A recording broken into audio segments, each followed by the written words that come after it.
Getting ready to buy or sell a home? Do you want to help support pro-life organizations? Then you need Real Estate for Life. Get a top-notch real estate agent and support pro-life causes. Go to realestateforlife.org to learn more.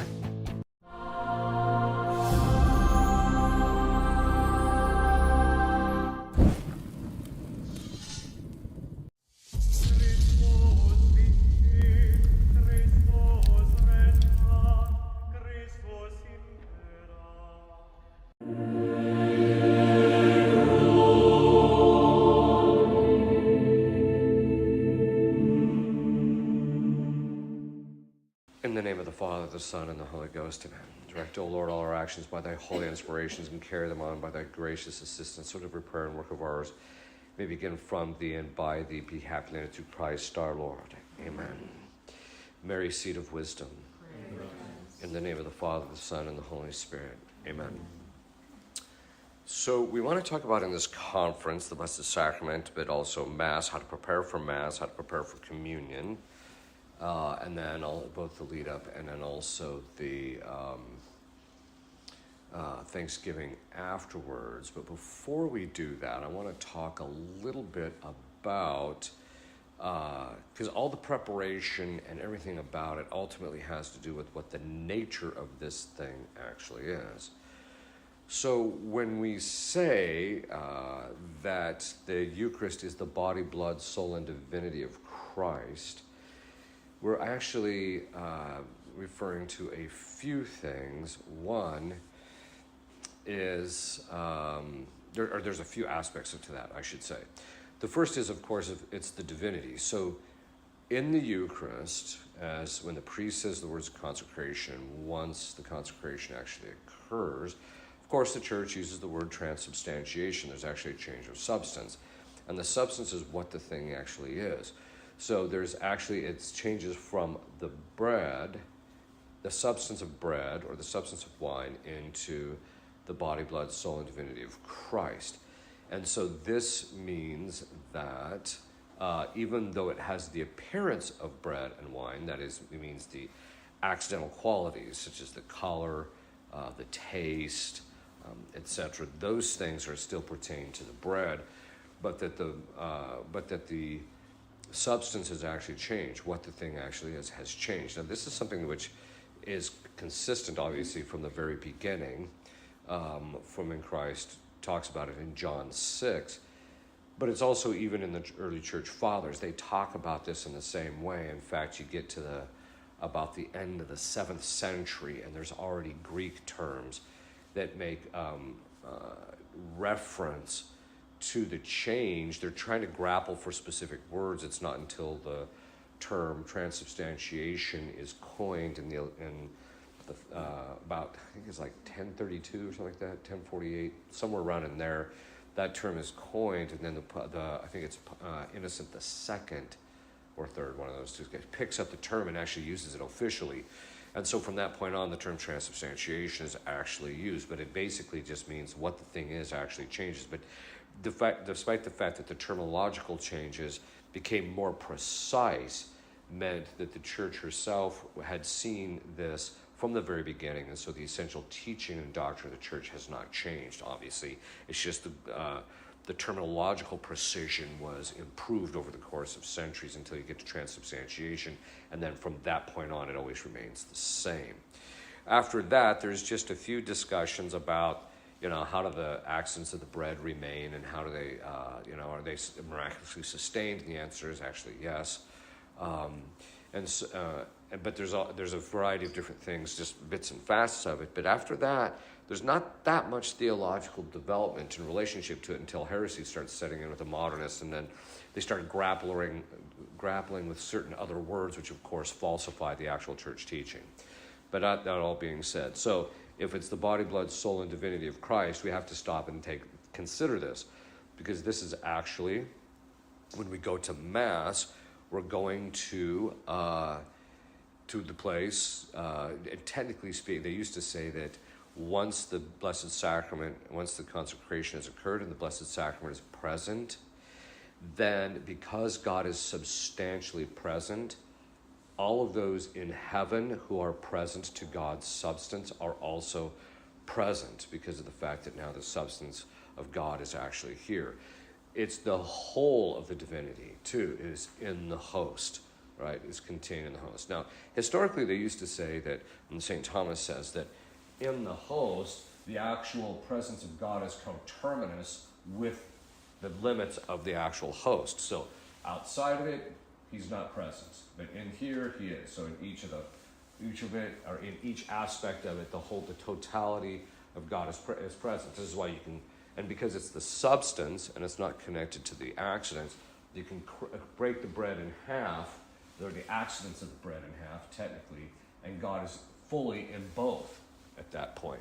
Okay, so the point being in all this is that it's fully the divinity. Now, if you think about what that means, it means that all of the saints and all the angels in heaven and all the people that are in heaven, as soon as the host is present, are present in a certain sense in the church, in the place in which the host is actually contained. It also means in relationship to the divinity, and they're also present by virtue of the fact of the beatific vision that God's substance is pressed to all their intellects, and so there's always a presence of God, or the presence of the communion of saints and angels any time God is present, because they're joined to him in a certain sense. Okay, but it also means that if his divinity is present, it means that what's sitting on the altar is omniscient, omnipotent. It's the thing that's sustaining the totality of the universe in existence. And so when the priest holds it, he's actually holding the creator and the one who sustains the totality of the universe in existence in his hands.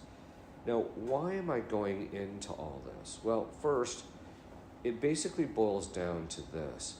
How we approach this thing and how we handle it is directly proportionate to the nature of a thing. So, let's go back to my example of nitroglycerin.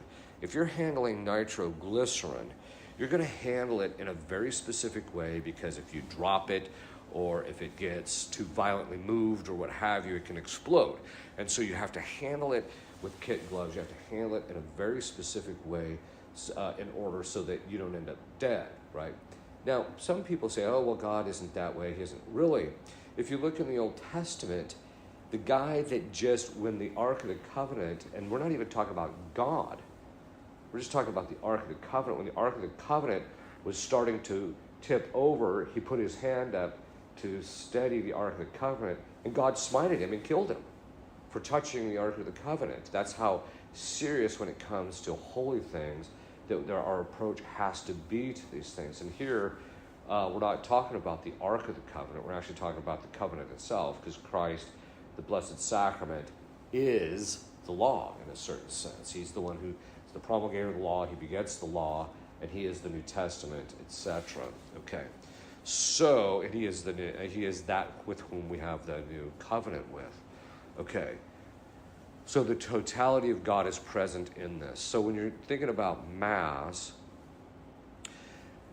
so Mass is the atemporal participation in the Calvary sacrifice. And we want to unpack that a little bit. Atemporal means that what we are doing, so if you look at the history of time, that when Christ hung upon the cross, if we're saying Mass, at this point, once the Eucharist becomes present, or I should say the Blessed Sacrament and the host is changed into the body, blood, soul, and divinity of Christ, there is an atemporal participation. What does that mean? It actually means that the same God that's present here and dying upon the cross is the same one that's contained in the Eucharist. And so there's this atemporal participation. It's literally like being at Calvary at that point. Okay, and so the divinity of part of it has to do with the divinity, but the body, blood, soul, and divinity of Christ. So we receive his. Even when we receive the communion, we're receiving not just his divinity, we're receiving the soul of Christ, we're receiving the body of Christ, and that's the whole of his body, entire, and his blood, all in the same thing that's contained. Okay, so this. Remember what Christ said to the apostles he said, all power on heaven and earth has been given unto me. Go therefore and baptize. Okay. So this thing, that once it's consecrated and it's sitting on the altar, is that which contains the totality of all of the power to be exercised and will ever be exercised in the universe from the time of Christ when he ascended on. So this basically means that this thing that's sitting there, as I mentioned, it's all powerful, but it's the one who gets to apply the power. So you're dealing, it would be analogous to, people when they go to see the Pope, or when they go see, an important, like the president or things like that, how they behave in the presence, normally speaking, when they're normal, virtuous people, is they're very careful about how they actually do that. So in the Mass, as the Mass is being offered, of course, it is the re-representation of the Calvary sacrifice, atemporally, of course, but it's kind of the bringing of God presence to us. So as soon as the consecration occurs, God is actually present. All right. Now, this is important because it basically means, as I go back to my nitroglycerin example, it means with how we approach the Mass, which is the ritual through which God's presence is made substantially. That ritual has to be treated a certain way, and we have to prepare for it a certain way, because we're talking about the greatest act or the most sublime thing that has ever occurred in human history. And so when we go to this, it's greater than any wedding we might go to. It's greater than any kind of reception or meeting or anything. It's the greatest thing that's ever occurred. And so how we approach it has to be one which involves that we give it due honor. That is, we recognize its excellence. We don't go in flip-flops. We don't go like we're going to the beach. We don't go like we're going to, so I got to go to Mass now. And so you just, you go in jeans and all that type of stuff. I mean, if you can't change because of the circumstances, etc., that's one thing. But if you have the opportunity, you should be dressing in a way that's proportionate to this thing in some manner without being too showy or too flashy, without causing admiratio. But the point being is, in all of this, is that it ultimately should be giving us fear of the Lord. Now, fear of the Lord is, it's a reverential fear or recognition that we are capable or easily capable of offending God by what we do. And as a result of that, because this, the Blessed Sacrament is, if we use again the analogy of nitroglycerin, it's something that has to be handled extraordinarily careful, because if this thing which we're handling has the power to literally wipe out the entire universe, or simply to take our lives, literally, as we saw in the case of the Ark of the Covenant, then it has to be handled and approached in a very significant way, in a very careful way. And so due solicitude has to be actually given. If we start getting sloppy or careless, then what's going to happen is God's going to retract his grace, and we're going to start to see a decline in our spiritual lives, or even more severe things that can actually happen. So the ritual of the Mass, so when we prepare for it, it means we should have proper modesty. We should be dressed in a proper fashion when we go to it. Our demeanor while we are there in the preparation, there should be no talking in the church. In one parish that I was actually in, right before I got there, the prior pastor would tell people, "Oh, if you want to come talk to me in the sacristy, just come talk to me." And then he would come out of the sacristy just talking to everybody, and so that when I showed up, everyone's just yakking in the church, right, before Mass and after Mass, which obviously is an indicator that they're not even reflecting on what they're doing. If you're going to be present to the most solemn event in all of history, you wouldn't be yakking it up like you are in an auditorium.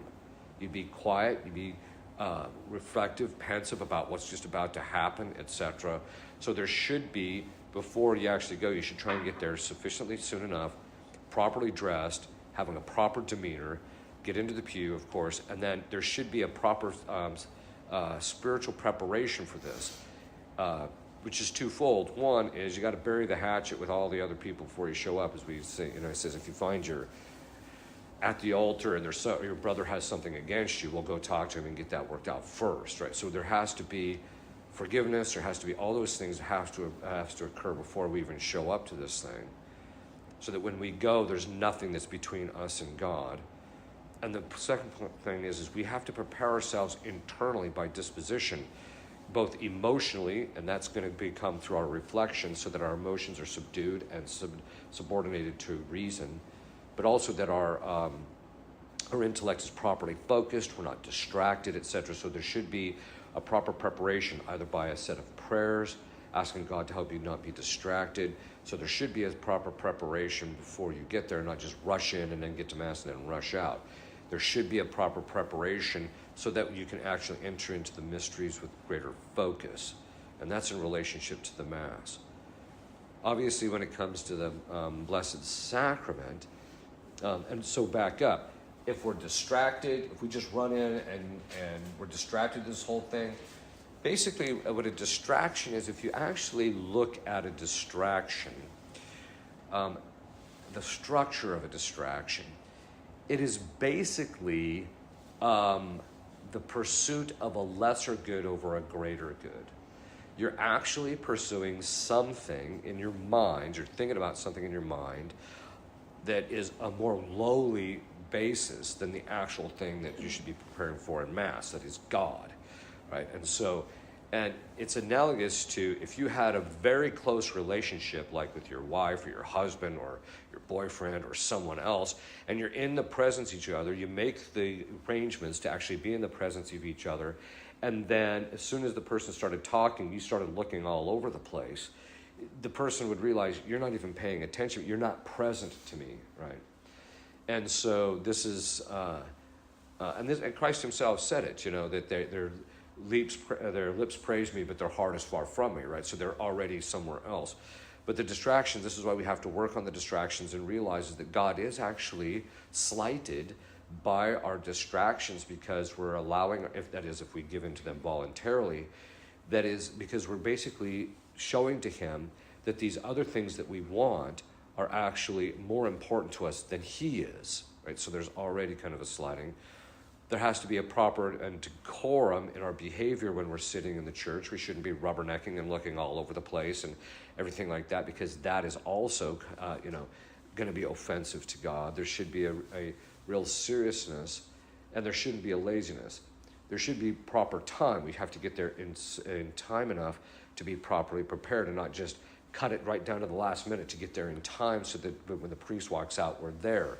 There should, again, be some proper preparation so that when Mass actually starts, we can remain focused on God in peace without distraction. In the pews, of course, one of the things we should be doing is turning off cell phones, doing anything, getting every kind of thing that's going to be distracting during that particular, during the Mass. We should also arrange ourselves in the pews so that we're not, being too comfortable or not comfortable enough and all those things that are necessary in relationship to proper external disposition. And then the interior disposition is there should be some types of acts of devotion or prayers that are not just help us to get focused, but actually dispose us towards a loving participation in the actual Calvary sacrifice, so that when our Lord becomes present, our love and affections of anything else can be put aside and they can rest solely in him. Okay. As far as the Blessed Sacrament goes, of course, this is another thing that has to be handled. So you're talking about something which is all-powerful, that you're handling, right? It's more, you have to be more delicate and more concerned about the manner in which that's handled than it is in relationship to the nitroglycerin. Nitroglycerin is just going to kill you, but this thing has the ability to damn you. So you have to be very careful with how you have it. Again, the fact that people have a laissez-faire attitude, I think, is based on one particular problem. We're back to the whole problem of the principle of immanence and modernism, where we want religion to conform to ourselves or our own dispositions. Let's face it, to remain disciplined, to do what we need to do, to always handle God in a proper fashion, to always address him in the proper way requires self-denial of discipline. And that's precisely what's collapsed in the church, because everything is so sloppy now in the liturgy, and so people just don't even care how these things are actually even handled. Obviously, there's a segment of the Catholic population that doesn't even believe in the real presence. I think at last statistic, although I'm open to correction, 60% of the Catholics don't believe it, and 40% of the priests don't believe in the real presence. Well, if that's actually the case, then you're not going to think this thing is not like nitroglycerin, and you're just going to treat it like common bread, because then in your mindset, that's actually what it actually is. But that doesn't change the reality of it. So even though God might, if the person doesn't have faith, or if there's, and it's not, and God recognizes, okay, this person obviously has no clue, it doesn't mean that even in the handling of it, objectively speaking, he's not slighted. Okay. So this presence then requires a discipline on our part, where we keep our affections down, our mind focus, and our wills, in acts of love and relationship to the thing, because that's what he's actually deserving. When it comes time to come up for preparation for Holy Communion, this should be the thing that's actually predominant. And so the Holy Communion is, you're just about to consume the thing that's keeping the entire universe in existence, right? And so there has to be a disposition or an attitude of true reverence. And by reverence, we mean respect or recognition of the honor that is due to this, and a proper retreatment that is due to this thing that we're about to consume, right? So there should be a proper disposition. It shouldn't be, pulling your gum out right before you go up, or walking around, looking around, looking at, and, patting Bessie Sue on the back, etc. as you're walking up. It should be entirely singular focus on him and him alone, okay? Then, as you come up to so there should be prayers.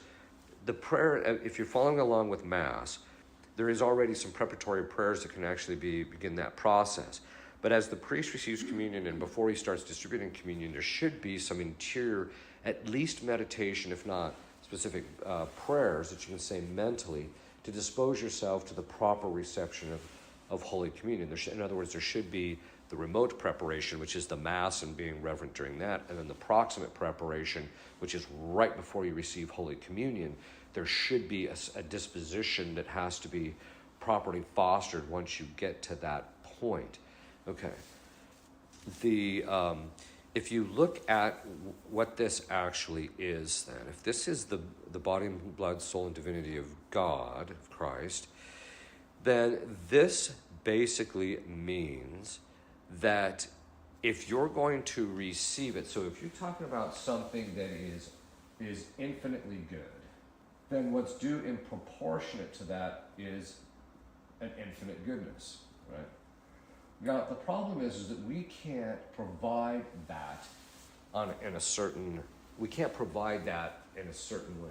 However, when we're approaching for Holy Communion to this infinite good, if we're in the state of grace, then God is indwelling in our souls, so that when we actually perform the action, it's not infinite in the proper sense, but it does have a certain kind of infinitude in the sense that it's proceeding from something that has God dwelling in it, and so there's a kind of a proportion. So when you look at the receiving of Holy Communion, this is one of the foundational reasons why the Church has always said you must be in the state of grace. The Church, for its entire tradition, has always said that if you receive Holy Communion in the state of mortal sin, it's sacrilege and it's a mortal sin. And the only other sin that's worse than that, the Church has said, is final impenitence, or the sin against the Holy Spirit, which is final impenitence. That's the only other thing that's worse. So this is the, and by worse we're talking about as to effects, not necessarily in its nature. This sacrilege and receiving it not in the state of grace is considered the most heinous of all things that people can actually do. And so that's because when you're receiving Holy Communion, you're receiving it unworthily. Now, we actually saw this in the Gospels, the guy goes to the wedding feast and he's not properly dressed. No, the dress is actually reference to sanctifying grace in the soul, and so he gets thrown out. Now, this is a twofold reference. One is in relationship to in heaven. You can't get into heaven unless you're in the state of grace. Second of all, and so if that's the case, then why should you be approaching something which basically is making heaven presence by it being there? That is the Eucharist. But the other thing is in relationship to the Eucharist, you can't come to the wedding feast, which is the Eucharist, unless you're in the state of grace. You shouldn't, you can go to Mass, but you can't come up and eat because you're not in the actual state of grace.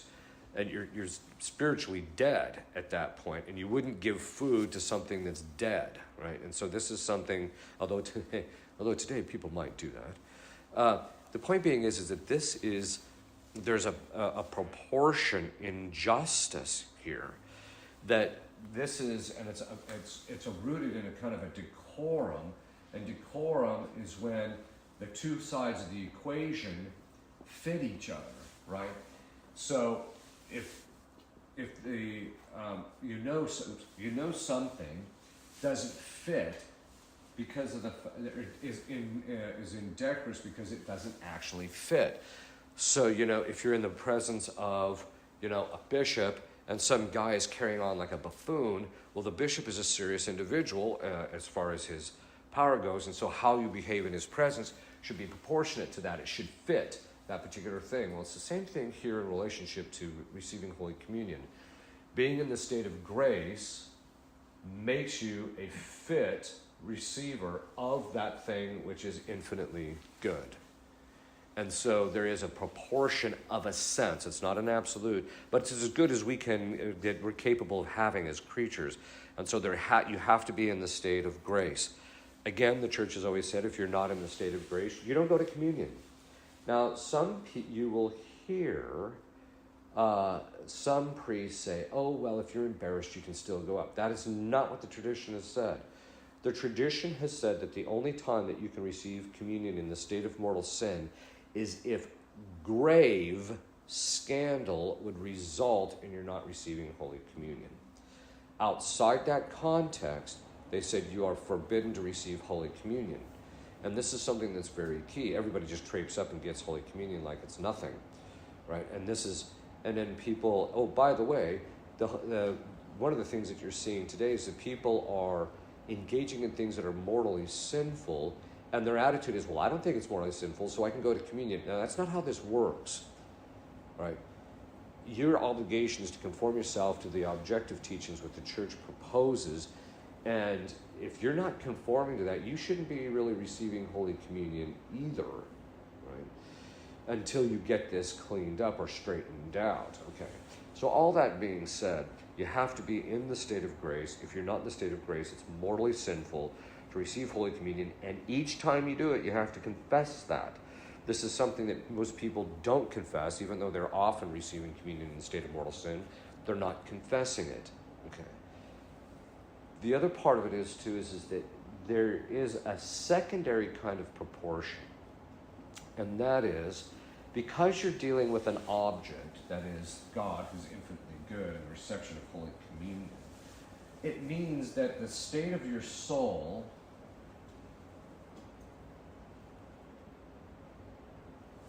that there are various facets of the state of your soul that go into consideration in its relationship to this infinite good.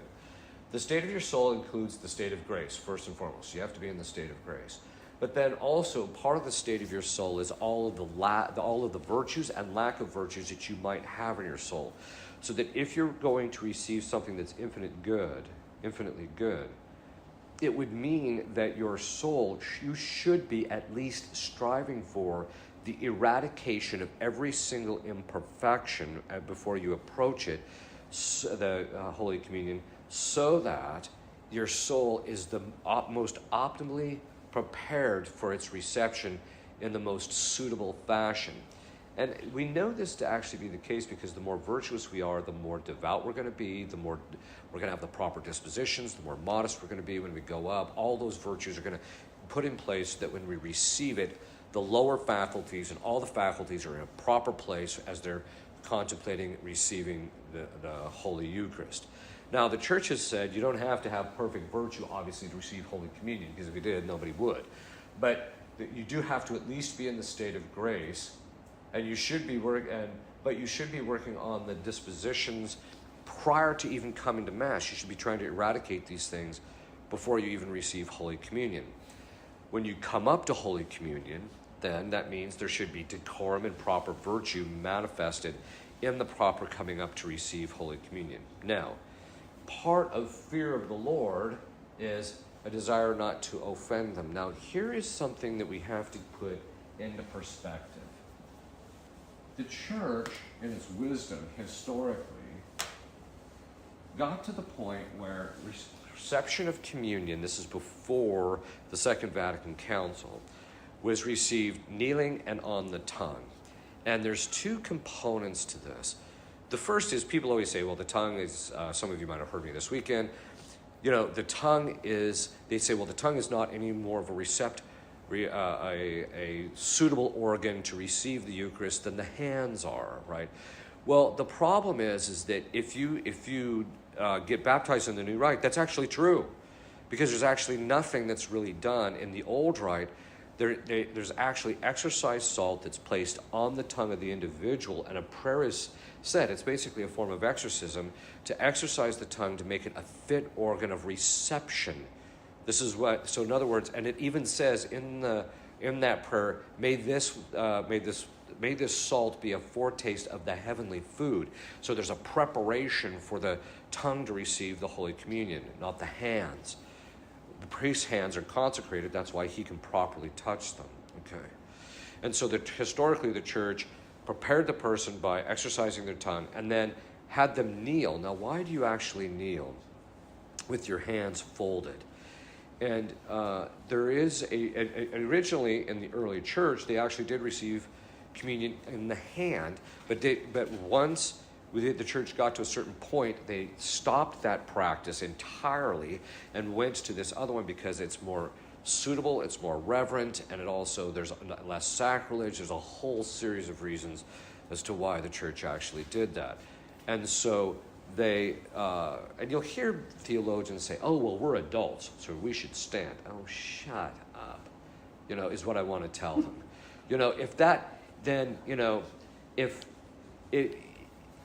The whole thing is so daft. Is that by implication mean that only kids grovel or that only kids kneel?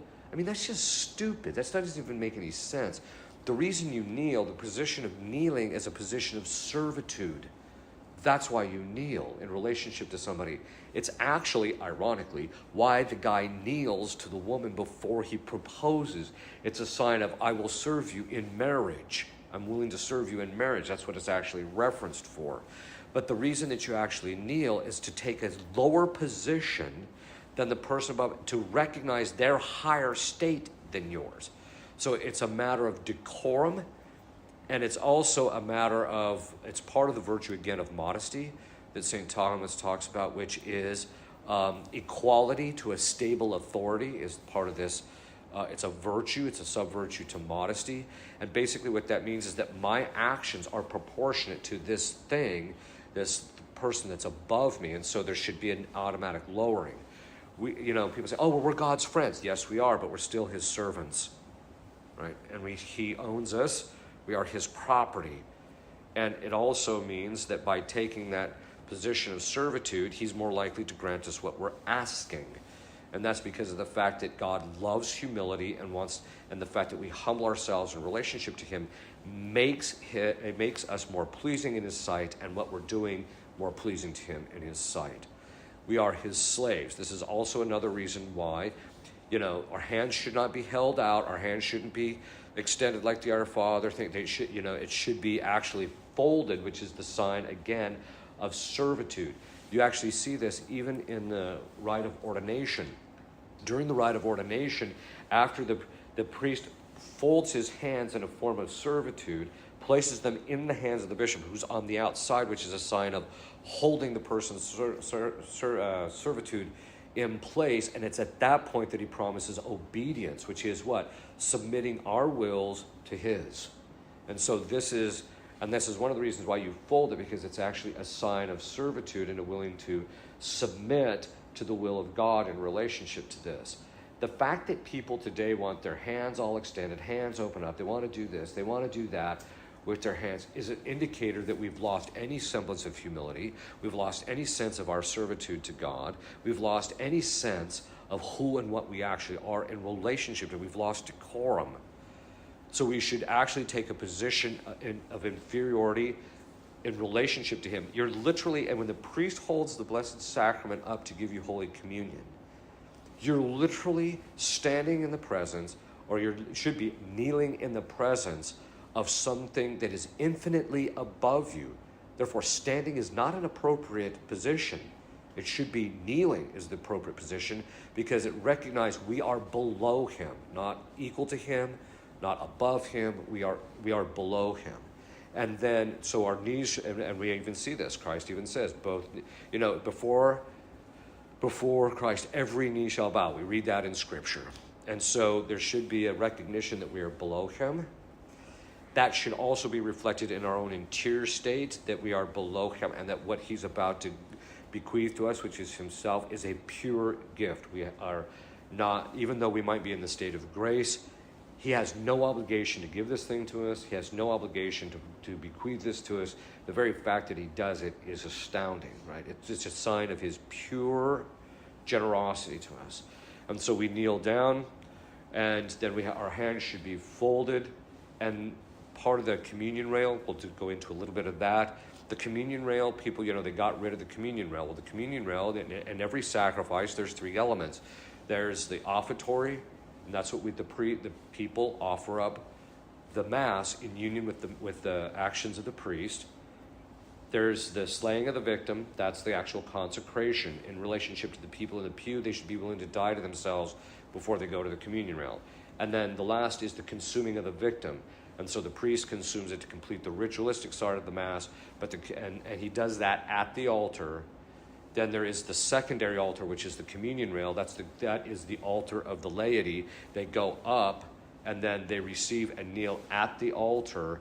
That is the communion rail, and receive Holy Communion. This is one of the reasons why there's a lot of times a communion corporal, which is symbolic of the corporals that are also on the altar, but it's also sometimes to collect the particles, etc. And so, and we kneel down, head back, tongue out, and the tongue is because it's a more fit reception of a recept organ, because it's been exercised. If you've been baptized in the old rite, the priest then gives you the communion, and then of course there should be you should get up and then go back to your pew, and it's at that time that you should be really focusing on Christ that's in you. Historically, they said that the most efficacious time for anyone to pray is immediately after they received Holy Communion. The general rule of thumb is that the Eucharist remains in the individual probably for about 15 minutes, probably more or less. And so it's during that time, that first 15 minutes after the reception of communion, that the theologians often said that the prayers of the laity are the most efficacious, because they have God in them, both in the case of sanctifying grace, but also substantially present in the Eucharist before the accidents of the bread dissipate, and then therefore the presence of God ceases. So that presence of God in that moment means that their prayers to him are going to be far more efficacious in that first 15 minutes. Okay. Now, normally, unless you have like a particular kind of sung Mass, or a solemn high Mass, where from the time of reception of communion to the time it's done is extraordinarily long, normally speaking, that means like if you're at a low Mass, the priest is going to be done in about 5 minutes, and that means you have 10 more minutes that you really should be doing a matter of thanksgiving. Part of just good manners and good morals and virtue of gratitude, which is part of the virtue of justice, according to St. Thomas, is that when somebody gives us a good thing, we express, St. Thomas says, we say thank you, or we express thanks to them in some manner, because he says expressing the thanks is a form of giving the person honor for the excellence of the good that they had given to you and the manifestation of their excellence in their benignity towards you. This is precisely why there's that dynamic and that structure. And so we should honor them by and he says basically thank you as a form of praise. You're praising and thank you for the good thing that you've given to me. We should be going back to the communion. After communion, we should be going back to our pew and praying from the time we receive Holy Communion for roughly 15 minutes. And so obviously if you have obligations, that's another matter. But the fact that people just receive Holy Communion like they do a snack, and then afterwards they're just yakking it up, is an indicator that if God is present in them, that they have a complete disregard for his presence. And so there should be kind of a general recognition that from the time of the receiving of Holy Communion, there should be at least 15 minutes of thanksgiving. In fact, if I remember right, I'm open to correction in this, but in the old Code of Canon Law, the priest had an obligation to spend 15 minutes in thanksgiving after every Mass. Now, for some priests, it became very difficult, especially if you're doing Masses and confessions and things like that, and the church did recognize legitimate exceptions, but there was always a 15-minute time frame that the church expected to do it. After, in the new code, they just said he should be basically spend a suitable or an adequate amount of time in thanksgiving afterwards. But before, it was that 15-minute kind of hallmark. And this gratitude is very important because God is not any different than we are. The more thankful and appreciative someone is of the gift that we give them, the more likely we are to give it to them in the future, and the more likely we are to give them even greater gifts in the future. Whereas if they just take it and then they just walk off, there's no gratitude, there's no nothing, eventually we're just going to pull the plug on it and not give it to them because of the fact that they're slighting us, right? So there should be a proper thanksgiving afterwards, each time we receive Holy Communion, and it should be something that is, again, devout, reflecting on God's presence in some fashion, saying prayers and gratitude towards him for having given us this to us. All of this means that we have to have proper decorum and reverence. Now again, reverence is respect for and honor given to something because of its nature or position or what have you. And so we should be very reverential in relationship to the Eucharist. I just want to talk about a couple of other things. Historically, the church's attitude of reverence and this whole thing of I'm talking about where there's fear of the Lord in addressing the Eucharist was in virtually every single one of its rituals that had to do with the Blessed Sacrament. For example, as soon as the priest would, once the offertory was actually done, anytime the pall was actually taken off the host, the priest had to place his finger on the chalice to stabilize it for the sake of fear of if it spilled there would be sacrilege. Once then, of course, there's the consecration, and so each time that the pall is taken on or put off, there's this care that is actually given it. Even in the when you take sometimes you can't always do this, but even when it comes from taking the paten and placing the host on the paten, the rubrics actually state that you're supposed to slide the paten underneath the host without even touching it. And why? Because you haven't genuflected yet. You haven't shown it a sign of reverence yet. Once it's underneath, then you take the pall off, then you genuflect, then you can touch it. So in the old rite, both before and after, every single time you touch the Blessed Sacrament or deal with it in any fashion, like in relationship to the host, you genuflect before and after as a sign of reverence, right? So there's a profound sense of fear of the Lord and also reverence in relationship to this thing built into the actual Mass. The manner of giving communion was reverential, etc. There was not this just sloppiness with everybody handling it, etc. Then the church, this is something that most people don't know. Before the Second Vatican Council, I think it might even be in the Code of Canon Law, the old code, but I'd have to take a look at it. But the practice of the church was you could not have exposition of the Blessed Sacrament except for certain days of the year where it was liturgically permitted or prescribed. But if you did it outside that context, you had to have explicit permission from the local bishop to expose the Blessed Sacrament. Why? Well, the basic reason being is because once you expose the Blessed Sacrament, God in all his glory is manifest.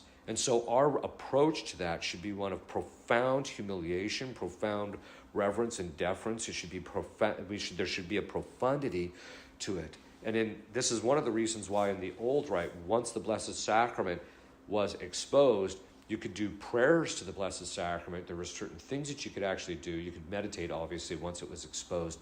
But this business of exposing the Blessed Sacrament and going off and doing the office was absolutely forbidden. Or this business of exposing the Blessed Sacrament and walking over and preaching was absolutely forbidden, because it's a slight to God. Here you've got the infinite good in all its magnificence and glory, to the degree that we can even comprehend and see or experience in this life, and you're just ignoring it and going off and doing something else. It's a slight, right? And it's immodest and it's inappropriate.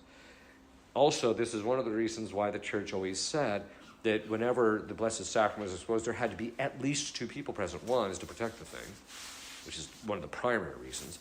But the other is, if a king comes out in all the splendor of his garments and everything and sits on a throne, if everybody just got up and walked out, you would think there's something fundamentally wrong with these people, that they just slighted the king this way. Well, there's no difference between that and what we see in the Blessed Sacrament. I personally think the church has to start tightening that stuff back up. Now, I'll end it with this, and then we can go to questions. People say, well, should I actually go and spend some time in front of the Blessed Sacrament? Well, yeah, if it's there, I think you could. I think you should. I just think the practice of the church needs to be tightened up a bit to maintain that deference and that reverence for the Blessed Sacrament. But, and so I don't have any problem. I'll even do it myself from time to time. I just think it should be done less frequently. But anyway, all that being said, and I think that I do think that there is a argument, which I think is actually true, that they said the reason there's so much exposition, the reason people they're being drawn to spend so much time in exposition now, because of the new Mass, in which there's virtually no reverence, there's no quiet time, there's no adoration during the thing, because it's just all talking. And then the Mass starts, then there's the talking, there's a communion, and then the thing ends and everybody's yakking it up. There's no meditation. And so the devotion, the natural inclination we have to have a profound devotion to the Blessed Sacrament isn't being fulfilled in the new rite in the way that it's generally done. Whereas in the old rite, they said, because it's done in silence, and the whole nature of the... There's time during the old rite in which we are capable of contemplating the Blessed Sacrament as it's sitting on the altar in quiet and in recollection. Because of that, at least the lay people are, because of that, there's less of a drive very often among traditional Catholics to have this, wanting to have this exposition all the time. It's not that we don't like exposition, we love exposition. It just means that what's happening is that the church is compensating for the lack of reverence and the fulfillment of devotion in the Mass by having the exposition of the Blessed Sacrament outside of Mass. And so I think that whereas in the old rite it seems to be less of an issue. I mean, again, that we love exposition, but we don't feel the absolute drive and necessity of doing it. We also we can actually go to a church and spend time in front of the Blessed Sacrament, and we find a certain kind of contentment as traditional Catholics without it having to be exposed. There's some people who they don't even want to go unless it's exposed. So you can kind of get that. The point I'm drawing in all this is that if we honestly believe that this thing that is sitting on the altar is God, our disposition, demeanor, and attitude should be fundamentally different than what we're seeing in the modern church. Okay. Any questions? Yeah. At one time, Tony and I saw a priest do Mass with Blessed Sacrament exposed in a monstrance, and you had written back to me saying there were 2 times in the year that's... Yeah. Can you tell us what those times of the year are? Yeah, it's Monday, Thursday, because it's partially exposed for part of the Mass, and then also the feast of Corpus Christi. Outside that context, you're not supposed to say the whole Mass in front of the Blessed Sacrament, though. At least if I remember the rubrics correctly in the old rite. It was only allowed to be exposed for the finishing of the Mass, because immediately after the Mass you're going to have processions. So it shouldn't have been out for the whole Mass? It normally should not be out for the whole Mass. Ever? Not to my understanding is that the Vatican said no to that. So, and part of that is there's a whole series of rubrics that you have to do even when it's exposed for part of the Mass. Yeah. Yes. Well, Father, with the new Mass, I get the impression that the priests have no idea about spiritual things in regards to their parishioners. I get the impression that they don't want them to believe in the Blessed Sacrament. Yeah, some of them don't. Jesus' presence.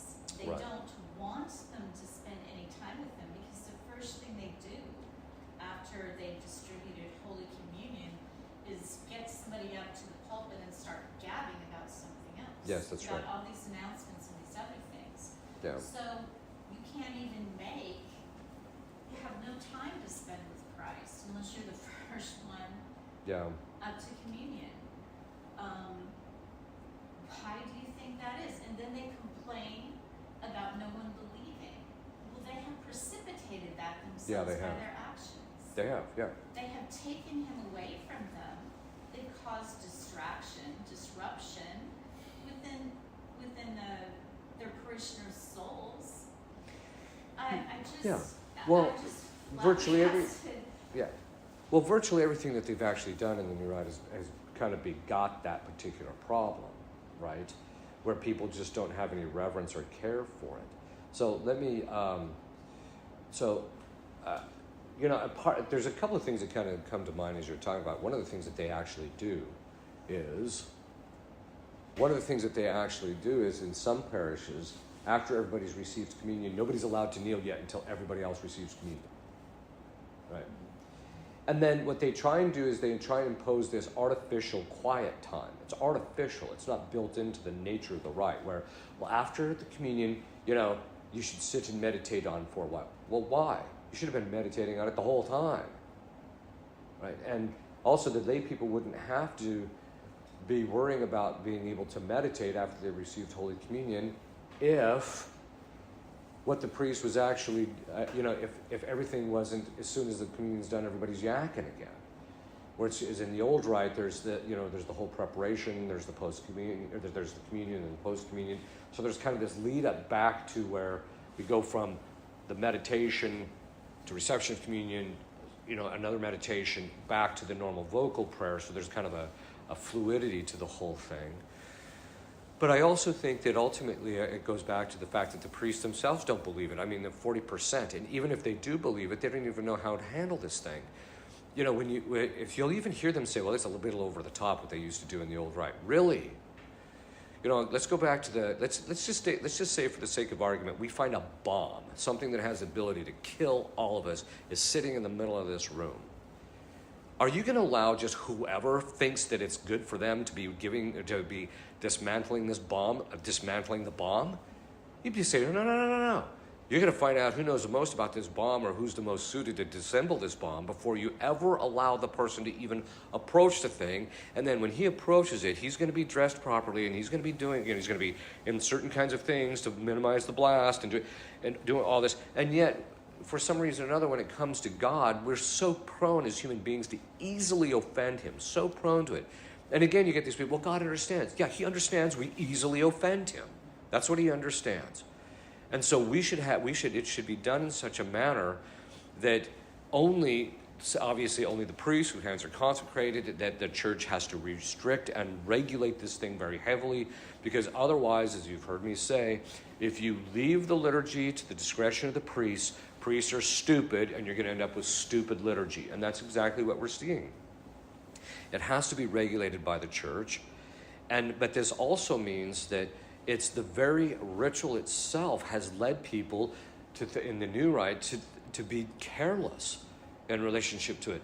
It's interesting because when you see priests make the transition from saying the new rite to saying the old rite, when they were in the new rite, they wanted reverence in it, so it had to be added on top of the ritual already.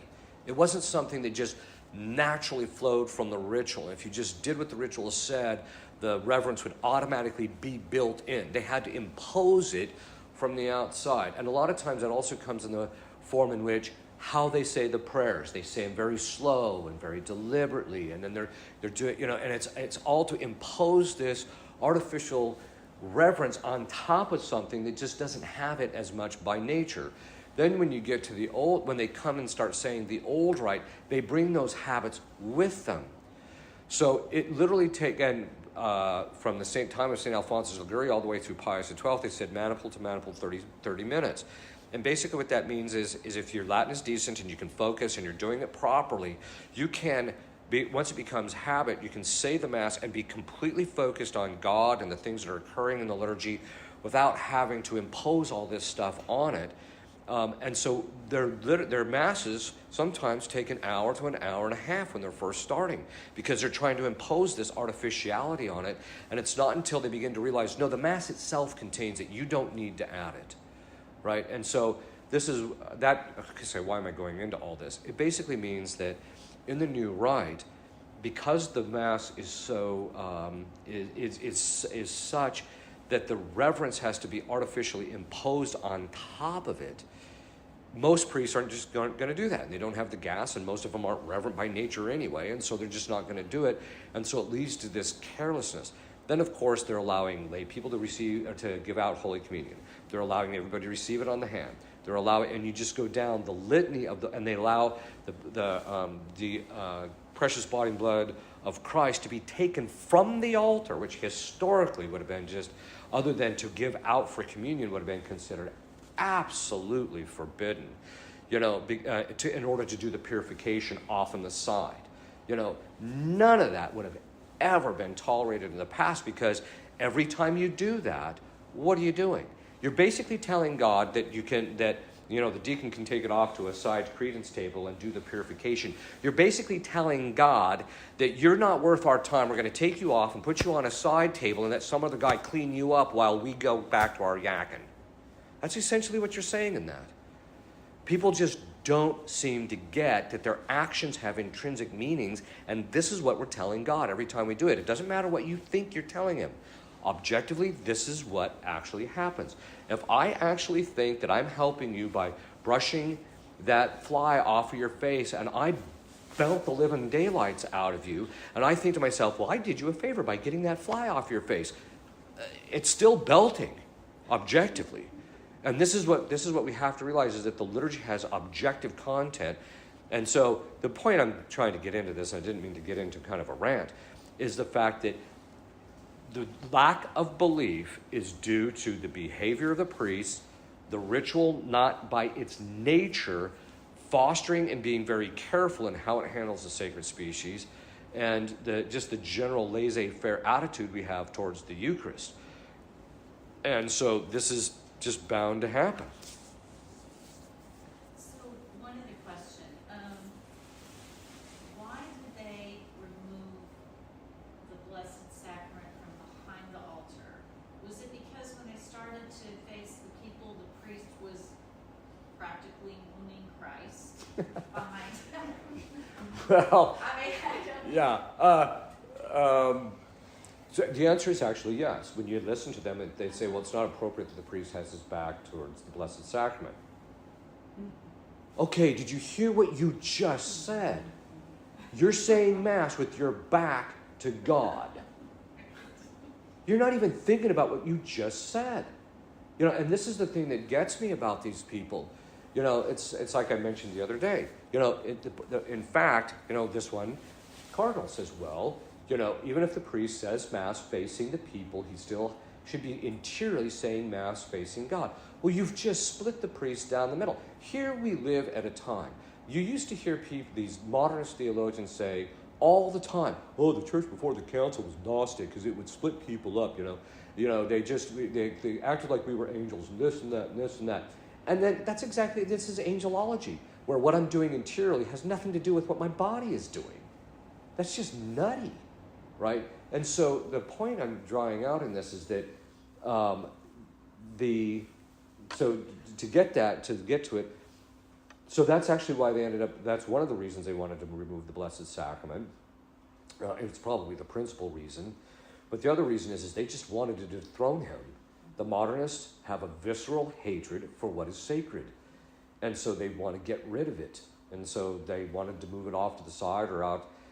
Historically, the only time the Blessed Sacrament was off on the side is under two circumstances. One is if you had a chapel where there was an extraordinary amount of traffic. So like St. Peter's, one time I'm kneeling in St. Peter's, and it's the Feast of the Chair of St. Peter. So I'm there up in the front of the church because they have the Chair of St. Peter there. And I'm kneeling there. And this guy comes up to me and says, do you speak English? I said, yeah. And he says, what do you think of the fact that they moved the Blessed Sacrament from the front of this church to the side? And I said, historically, it's never been in the front of St. Peter's. It's always been in the side. And the reason being is because there's way too much traffic.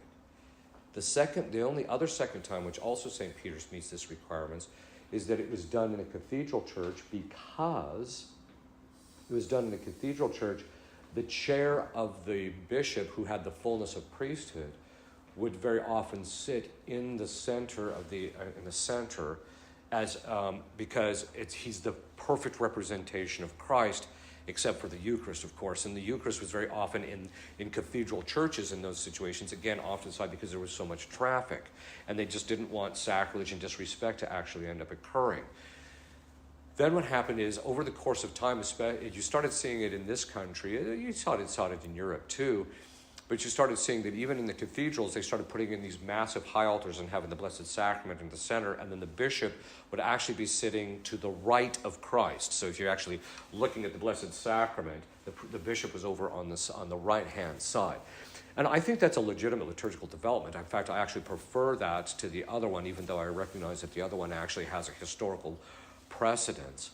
And the reservation of the Blessed Sacrament was not something that was that commonplace, for example, in the early church anyway. So it didn't have the same kind of a meaning. But after it got moved to the front, and in smaller churches it was always in the front, the reason they got rid of it is because they hated it. I mean, I hate to say that, but they wanted to put man in the place of God. So I don't know if I ever showed this to you, but if you actually look at a Freemasonic temple, it's actually in this format, where there is the part where the ritual takes place, and none of it has an altar rail or any demarcation other than a step. And then they have an altar here in the middle, and then in the back is where the worshipful Grand Master sits. And then he has he's flanked by two assistants. And then over here is a place where parts of the ritual are actually read. What does that look like? Mm-hmm. It's a New Rite Church. Mm-hmm. And so this is actually one of the reasons why I think that we saw part of that ushered in. But part of it just has to do with they just have a visceral hatred. And of course the Freemasons are Luciferian, so when you get to the top, you become your own god type of thing. At least that's what they want to think. And so you can see why they would put man here in the place of God. And I think that's actually what we're actually seeing in most churches. Yeah. In our little church, there's a family that responds with every single altar server response during the low mass. Right. At 1 o'clock. And right. I know, is it now, a priest taught us a few years ago that 9 a.m. is when you can respond. High mass, you respond, but any other low mass of the day, mm-hmm. you're to be silent. Correct. Okay, so this was like, the second low mass of the day. how it was extremely distracting. So Yeah. how do you address that? Through the pastor, through what, just Well, them, or? I think there's a couple of things. First is, let me just do a little bit of a history thing here. Historically, if you actually look at the most early missals or sacramentaries, they actually talk about the people making the responses. So this is in the first, probably about 3 or 4 centuries in the church, that lay people would actually make the responses, etc. But then over the course of time, by the time you get to Gregory the Great, where the ritual is codified in about 600, more or less, you have, in fact, we don't know the exact dates, but we know it's about 600 because it's during his pontificate, which was from 595 to 607, if I remember correctly.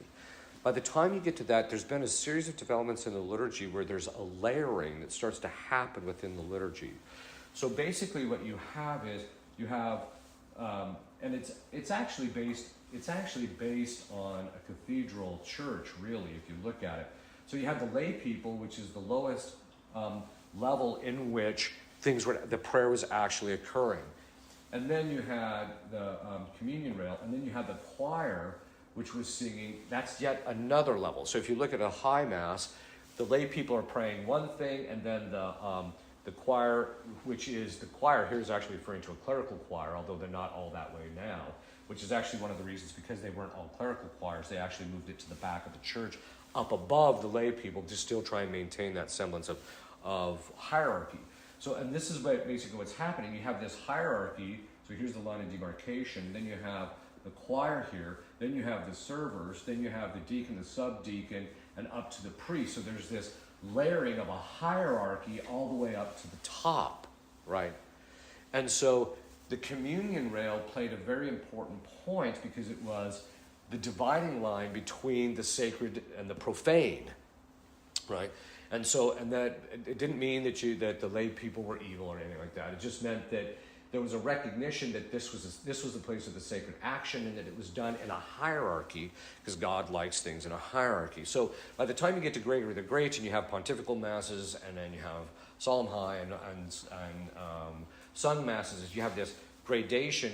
And even in a low mass, there is the people, the server, and the priest. So there's always a semblance of that. Not everything that is going on at the upper level has to be responded to or taking place or acknowledged on the lower level, right? Not even heaven is that way. This is supposed to be a resemblance of heaven, right?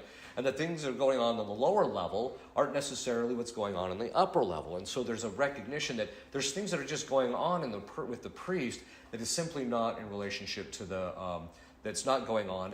And with the server assisting the priest, so there's another step down, and then of course the server at a certain point actually makes the responses on behalf of the people. So there's this hierarchy that's maintained. Well, what happens is, so that is the progression that you happen to see in theology. It remains in place until the 19 teens and 20s in France and Germany.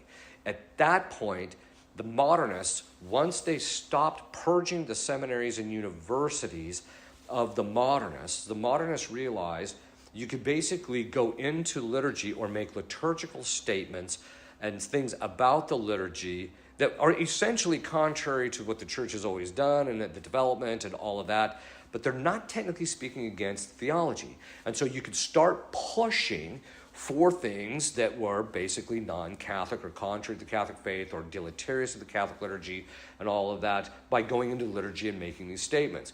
So what happens is they start encouraging in France, in Germany, to start doing what they call the dialogue mass, which is you basically remove the altar rail, psychologically speaking. The fact that it's removed later is just the result of the dialogue mass in my book. You remove this thing psychologically because now the lay people are sucked up into the function that the server is actually doing, and they're making the responses with all of the servers. The Vatican comes back and says, knock it off. It's an abuse. You have to stop that. Well, they kept pushing it. So by the time you get to the 30s, it's widespread in Germany and in France. It's virtually nowhere in the United States at this point. So, which is why you tend to see it less in the United States. Then what happens is, because of it has the same pedigree as altar girls. You know, it's an abuse. It was started. Eventually they caved. Well, it's the same thing that happened here. Then by the time you get to Pius XII, he caves on it and said, if you're going to do that, then this is how it has to be done, right? So the whole time they're telling you, this is an abuse, you shouldn't be doing this, and then they ended up tolerating it, right? And then they basically said, so there's 4 levels of the dialogue mass. But the lowest level means you have to make all the responses of the people, right? Okay, now here's the thing. All the responses of the servers, right? And that's the lowest level. So the people should be making the responses. The problem with that is, and this is one of the reasons why Americans really, the American traditional clergy, by and large, rebelled against it, is because they knew this whole history and the pedigree and where it leads. Right? And so, and the other thing is, too, is if you're ever a priest, because I've had to say Mass where that is in place, it's absolutely cacophonous. Because what happens is, there's always, you know, some schmuck who sits in the second pew on the right-hand side, on the edge, and he's screaming the responses out at a different tempo than everyone else is doing it. And he does it over and over and over and over again, and you can't shut him up. You talk to him about it, he won't change, he keeps doing it, and so by the time you're done, that symmetry that's actually set up like at the prayers at the foot of the altar, where the priest says his line and the server says his line, so it's like this symmetry that occurs. It's all cattywampus. You're literally sitting there, you'll say your thing, and then here you are as a priest. Because you've got to wait 5 minutes for everybody to finish, that last person all the way in the back of the church to finish their saying the thing. And then you say your line. Then it destroys the tempo, right? This is exactly what the modernists wanted. They exactly wanted to suck the lay people up into the sanctuary. They wanted to do all of this stuff, and they were the ones who started this stuff. So now when the traditional Mass gets, and so in the United States, this thing virtually never took off. There was only a couple places. They tried to push it in a few places, and it just failed miserably, except for in maybe a few ethnic parishes. Then, when they try and get this thing back up off the ground, a lot of the people from priests from France and that type of stuff tried to push this stuff again, and the American people will have nothing of it, by and large. There's a couple places where it was done, it still is done, but by and large they just didn't want it.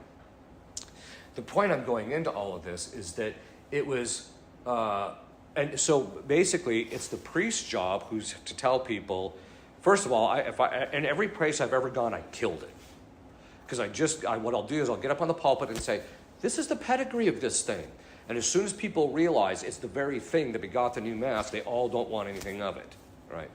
The second part of it is, then I also tell them that, you know, we're just not going to do it because it's too cacophonous and it actually lengthens out the Mass and this and that. You go down the whole litany of everything that it does. But it was the crack in the dam. That was the first thing that really got started pushed in the liturgy that began the dissolution of the liturgy historically, in my book. Because it was a modernist mindset of they didn't want any distinction between the clerical, which is representation of God and the people. They wanted the people to be God. They wanted the people to be doing everything. They wanted the people to be part of the ministers. Because why? They wanted to level the clerical state, because the clerical state is a sacred thing and they hated it.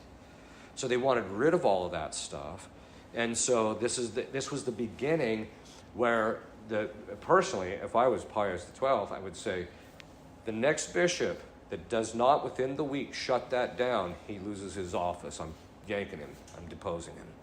And just start doing it and clean that mess up. But they didn't, and so now it mushroomed. So the point being is that it's up to the priest to tell them what if they're going to do it, because the Vatican says you can, because it was permissible in 1962, and they're not restricting it. But by and large, I think it's not a good liturgical practice. But if they're going to do it, then the priest is the one who has to say, these are the rules, and this is what you actually have to do. Okay. Yes. Should people approach the communion rail if they're not going to receive the Eucharist? In the new rite, people attending Mass who are not Catholic or in a state of grace have been encouraged to come up for a blessing. Correct. And then they should also come approach with the universal sign of, I'm not in a state of grace, with their arms crossed. All right. Across their I'm not chest. receiving, Right. Isn't the final blessing by the priest a higher blessing because it's written into the Mass, that they don't need to go up? Yeah, that's a good point. It actually is. But the other thing is, too, is this very question was actually posed. There was a German priest. There's a general principle. You never ask Rome a question for which you don't already know the answer. Because in the end, you just never know what you're going to get.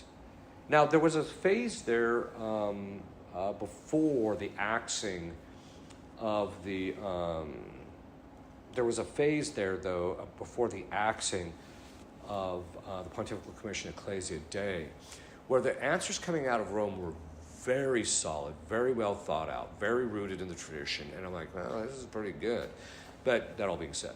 So this German guy, these German people, write 21 or 24 questions to the Vatican. I'm just like, don't ask, because then they're going to start telling you to do wacky things. Well, in this case, they actually did something really good. They basically said that to give a blessing to children or to other people who are not receiving communion at that time is a non-liturgical act taking place in the liturgy, and therefore it should not be done, they said. They didn't say you couldn't do it, they just said it shouldn't be being done. Then they said, but if you're going to do it, you can't do it with the Blessed Sacrament, etc.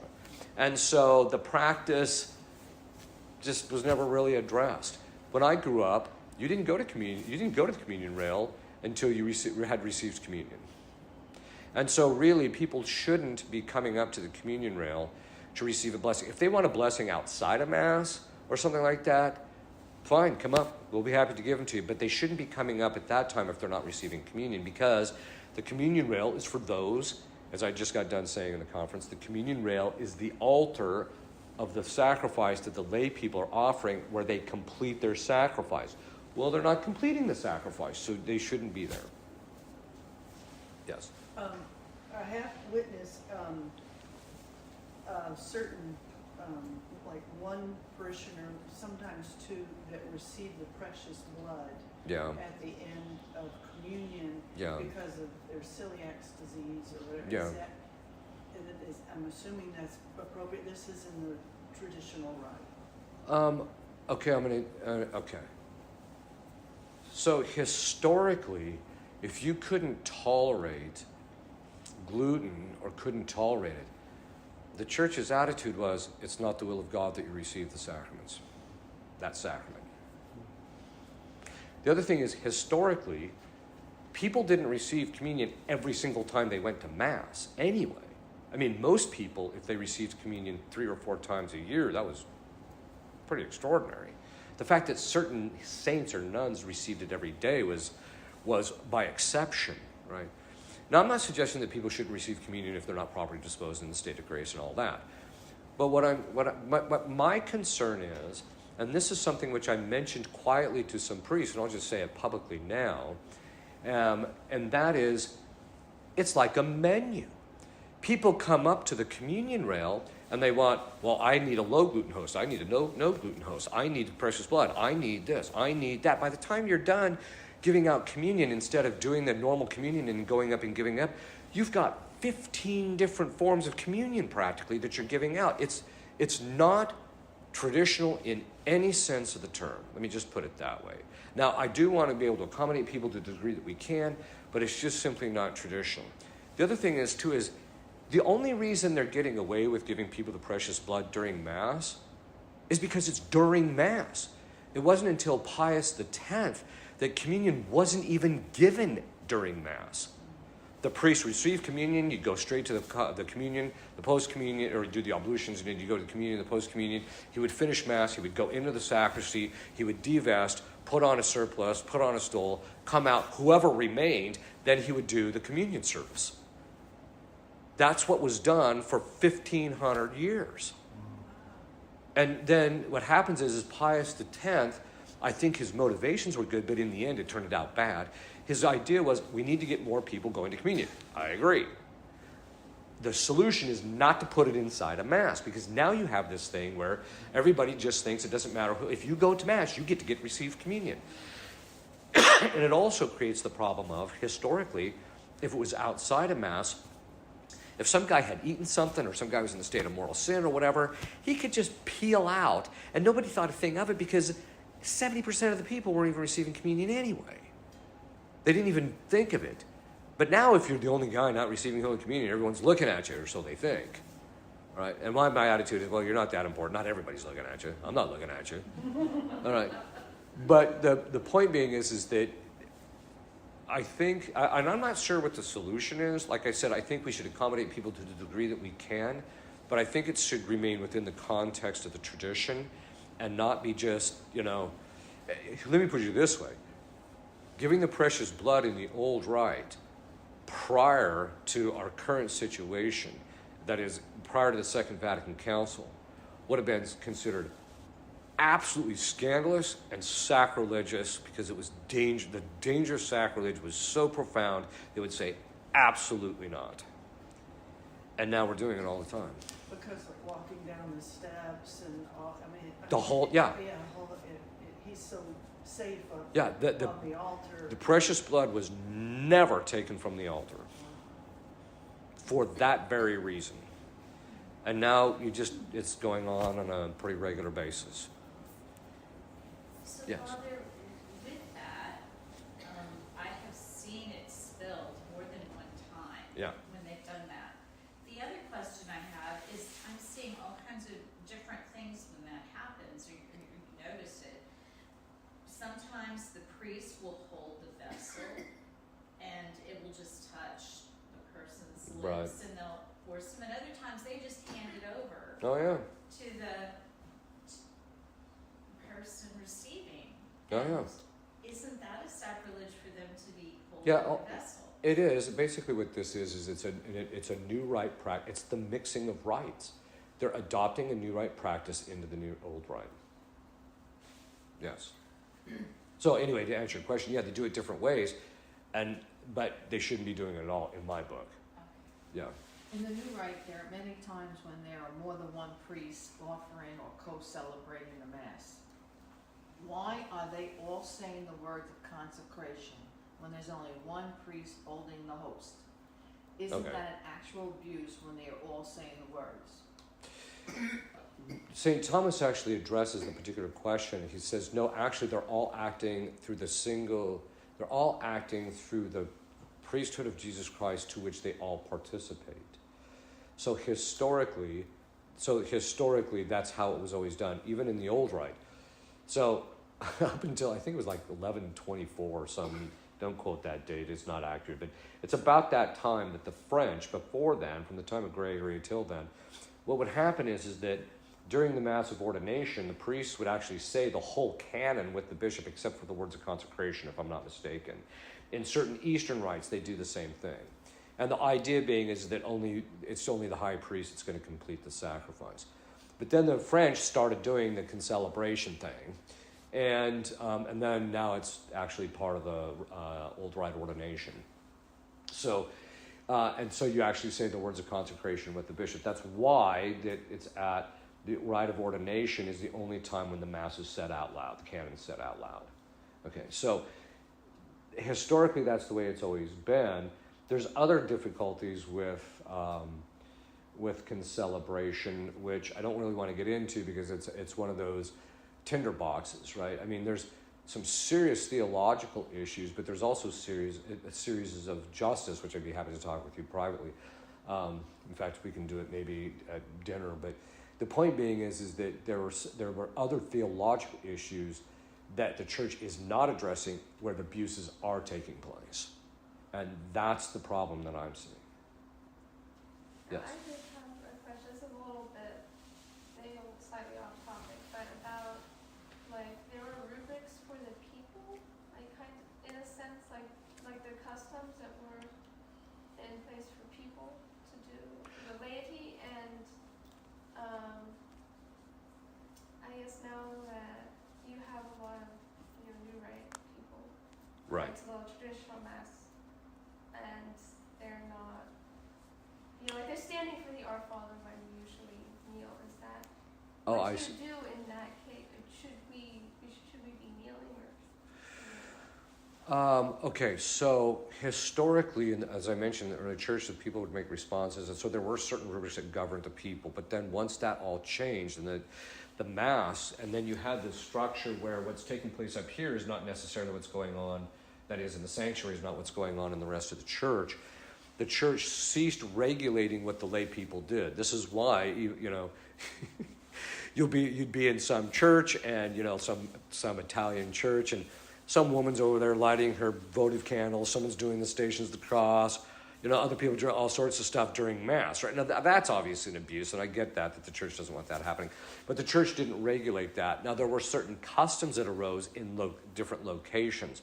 So, in the United States, there were actually two separate sets of customs. There was those where you knelt for the whole thing, except you stood for the two Gospels. The rest you knelt for it. Then there was the other custom where you would sit for the reading of the epistle, stand for the gospel, you would sit for the offertory, etc. And those were different customs that were in different locations. And the standing during the Our Father was actually only supposed to be done during High Mass, not during Low Mass, in either set of customs. So we're starting to see things get more fluid again, where you're starting to see people starting stuff, doing stuff that was simply never done. We're also starting to see, I'm not going to get into it too deeply, but we're starting to see another particular problem, which is that the lay people are adopting the rubrics and behaviors of the clerics and the priests in the sanctuary and doing those things that are proper to people in choir when they're not supposed to be. So this is another difficulty that we're actually starting to see. And it's to be expected. I'm not saying that it's good. In fact, it's bad. But it's to be expected, because what's happening is people who don't have a thorough understanding of the tradition will look at something and say, I want to do this. This is traditional. Well, it has nothing to do with the tradition, right? And so you're seeing that, and especially with some of the younger clergy coming up, you're starting to see that same kind of a phenomenon where that precision in the rubrics and making sure the liturgy is done precisely and extraordinarily rare. Some do, some don't. It's becoming sloppy. This is actually one of my biggest concerns if we come out the other end of the chastisement. I'm not convinced that liturgically things are going to be hunky-dory. I think that the new old Mass will resurrect and it'll be by and large good, but you're going to see a lot of abuse, a lot of weird stuff, because people's principles in the new rite, when they go through the chastisement is not going to strip you of all your bad mental habits. It's just going to enlighten your conscience, right, if it does anything. And so when people are going to come out the other end, and so you're going to just see a lot of aberrations. The church is going to have to really clamp down liturgically if they want any sanity in the liturgy. Lee. Recently I encountered a sloppy altar server, and the paten was over here, and our deacon gave me communion. Is there anything as the lay person, any kind of sign? What would you? I mean, I don't know. No, I don't know if there's that much you can actually do about it. It's really up to the priest to kind of watch that. Usually what I'll do is if I start seeing the server do that, as I'm going down, I'll just quietly say to him, paten under the chin. So. Sometimes. Yeah. You're cutting your neck off. I was just wondering what then we do is just we adhere to what was done in the past, the customs that were. It depends. If it's a legitimate custom of the place, you should follow that custom of the place, because the custom has force of law, both according to natural law and according to ecclesiastical law. So if they have, if the entire congregation stands for the Our Father in the old rite, you should stand because that's the custom of the place. But you're not sure. But if some do and some don't, then you should just follow the customs that was always in place. Well, if you'll kneel, I'll give you a blessing. Benedictio Dei omnipotentis, Patris et Filii et Spiritus Sancti, super vos et manet semper. Amen.